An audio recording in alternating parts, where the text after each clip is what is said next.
Back in 2018, when Brooke Shields' eldest daughter, Rowan, was a high school freshman, she began to notice some serious health issues.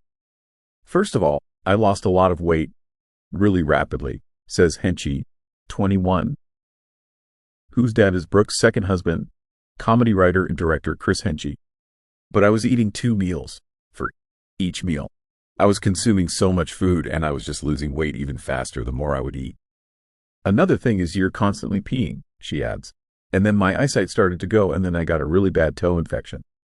So these are blaring red flags for undiagnosed type 1 diabetes. Diagnosed later that year, Rowan has been managing the condition ever since. Now a college senior at Wake Forest University, where her younger sister Greer, 18, just began her freshman year, leaving her mom with an empty nest.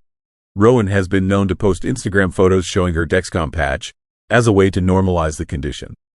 But as her mom, Brooke, 59, says, it was an adjustment. The diagnosis was one reason, but Rowan had also switched schools that year. The first couple months were rough because all my friends at my old school were hanging out with boys and I decided to go to an all-girls school and then I got diagnosed with type 1 diabetes. So it was just a rough year all in all. That school ended up being my favorite place and I have my best friends in the world and Greer ended up going there. So it worked out, she says. But freshman year, it sucked.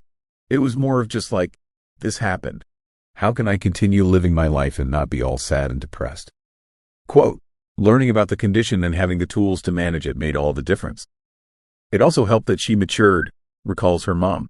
Says Brooke, I was feeling helpless because we didn't know what to do and then she became completely autonomous with it. She was old enough to administer the insulin to herself.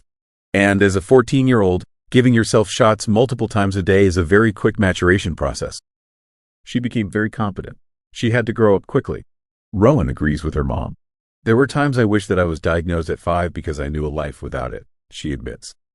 But even from the 4 years that I've had it, there's already been so many advancements in technology.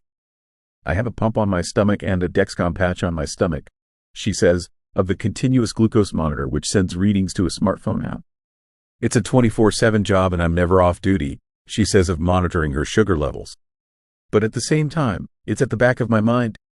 It only controls my thoughts when my blood sugar is too high or too low. Regardless of whatever headache, you find a way around it. It's something that I have and it's now just about managing.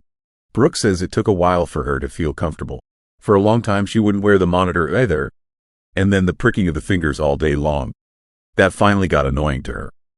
So having the monitor and having it on your phone to monitor the levels, I can now look it up on my phone and then I don't have to bug her. Brooke is also doing her part to raise awareness.